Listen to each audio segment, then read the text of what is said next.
Hey everyone, it's JT O'Donnell from Work It Daily, and today I want to share with you my Prezi on big ideas for 2021, specifically around how the pandemic has changed career outlooks.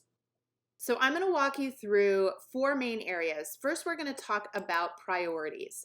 So one of the things that's happened over the course of the last 9 months is that people have really put their priorities in order. They've had a lot of time to evaluate and think about various things.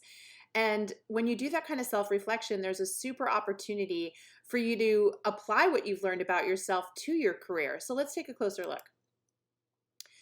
So, first of all, just looking at your career as a whole, it's really important to be honest with yourself and say, am I happy with the way my career is now? Based on all that's changed in the world, all that's changed in my own life, is this really the career path that I want to embark upon? Or is now the time to start thinking about making a very strategic change and move more towards things that would make me feel happier and more satisfied? We're also going to find ourselves evaluating our physical self, right? During the pandemic, some people got super fit and other people used food and other things as a way to kind of, self medicate.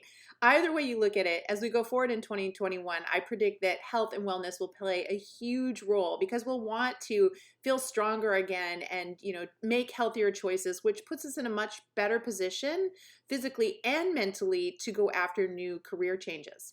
And of course, that does lead into mental self. I mean, what a year for us to think about this. I don't think anybody hasn't been impacted some way mentally with all of the dramatic changes that have gone on. In fact, there are studies that show that when a large group of people, when a society goes through a dramatic change like the one we have, it takes us all from a happiness level of here down to here. But when it's over and we come out of it, the good news is usually the whole group ends up happier overall.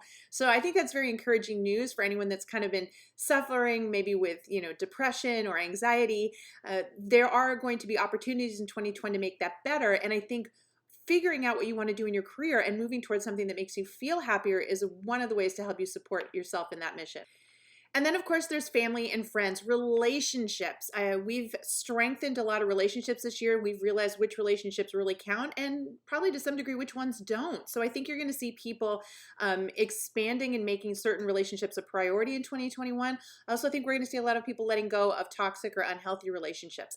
And that's very important because your relationships play a huge role in your ability to pursue a career path that makes you happy. So you need to surround yourself with people who support that mission. All right. Lastly, hobbies and recreation. This part I think is probably most exciting to me. There's something I always say right now, the bigger the disruption, the bigger the innovation. And what I mean by that is that the massive amount of disruption that's happened, especially when it comes to careers and work, is going to bring about a lot of innovation, new companies, new ideas, new job titles, new roles, new opportunities. And one place where I think that's going to be particularly huge is in hobbies and recreation. A lot of people have picked up all sorts of hobbies and new pastimes as a result of the crisis and are finding that these might be things they can turn into income. We were already in what they called a gig economy before the pandemic hit. I think we're going to see more and more people pivoting towards building hobby careers that might even turn into full-time careers.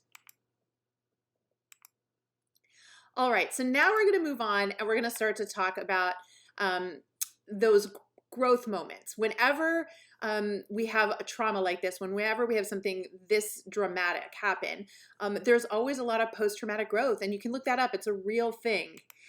And the thing that we have to think about is that we can apply post-traumatic growth in a lot of constructive ways to our career. So first of all, it might be a full-on career change.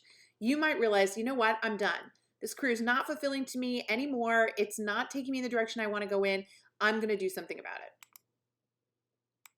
Another place we're going to see growth is this idea of flexibility over money. I think one of the deciding factors for many people will be, do I really want this job where I feel like I'm a slave to it? I'm working all these crazy hours just for a few extra bucks?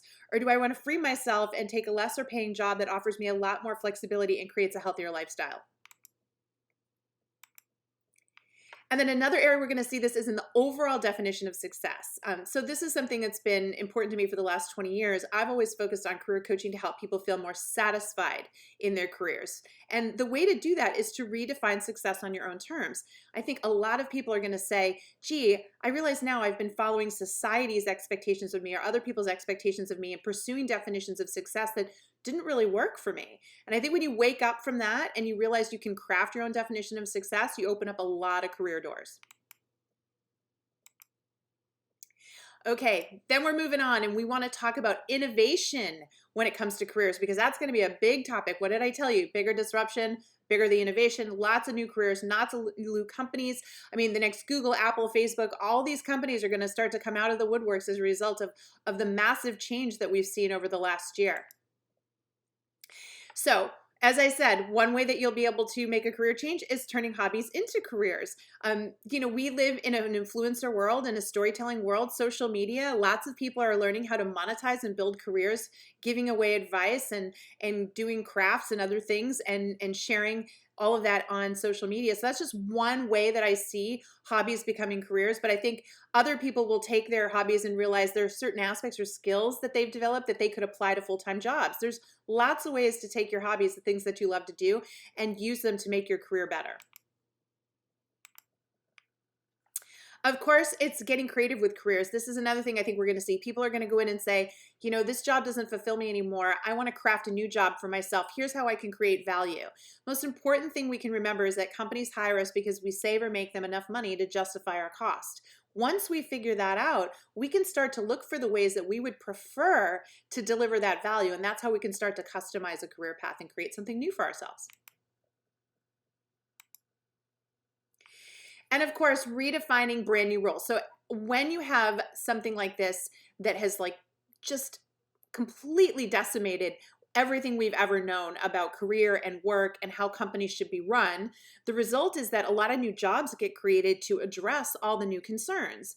And if you take a look at how your industry, your job, your company has been disrupted, I guarantee they're thinking about some new things that have to be managed. If there's something of interest to you there, that could be the new career direction, the new path, the new job that you take on, but you have to look for it and identify it. All right, and lastly, we are going to talk about preparing for the shift. So listening to this information, I'm hoping that I'm inspiring you to realize that there's some serious opportunity out there. What we look for, we get. So if we look for roadblocks and we look for problems and we look for failure, that's what we're going to get. But if we look to the future with excitement, if we look for innovation, if we look for new ideas, we'll find those too, especially when it comes to our career. But we still need to prepare for it. So the first thing I'm going to tell everyone to do is a skills assessment. You want to think about all the skills that you currently have and any new skills that you've acquired during the pandemic, and then prioritize them and figure out which ones you want to leverage the most. What skills do I have and what skills that are new do I think I can use to create value? That's what you're trying to make happen. You also want to think about your shortfalls. You have to be realistic. None of us are perfect. So if you are looking for a new career direction, you can take all these transferable skills with you, but you should also figure out where are my gaps and how I might be able to close those gaps with training, education, or something else. Now, after that, I want you to think about your network. We say your network is your net worth at Work It Daily. And the more you're networking, especially online right now where it's considered completely acceptable, the better. LinkedIn has done many studies to show that we are all probably about 6 degrees of separation away from our next job, and that many of us will get our jobs through something called weak ties. Weak ties are when you know somebody who works at a company you want to work for.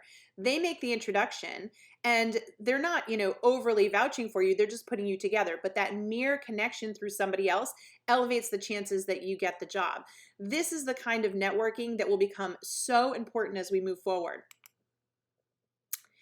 And of course, learning how to tell your story. Social media has made us all storytellers. We live in a storytelling world. For as long as we can remember, storytelling is the most memorable way for somebody to hold an idea or a thought in their head, like a light bulb. So what we have to do is tell compelling stories when we're out networking so that people remember us. That way, when they hear about a job or an opportunity, like a light bulb, will come to mind and they will reach out to us. And this is where this all brings it together.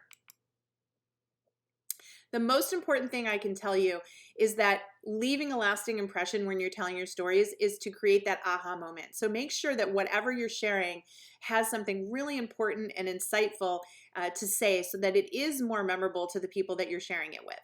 So there you have it, folks. The 4 steps that we're all going to go through, assess, realize, understand as we head into 2021, especially if we're thinking about making a career shift. I hope I gave you a lot to think about today with this presentation. Remember, if you want to win, you got to work it daily. So take this information, carve out 10 minutes a day, and start thinking about what you want in your career in 2021 and beyond, and realize the sky's the limit. Because again, the bigger the disruption, the bigger the innovation, and if you look for opportunity, you will find it.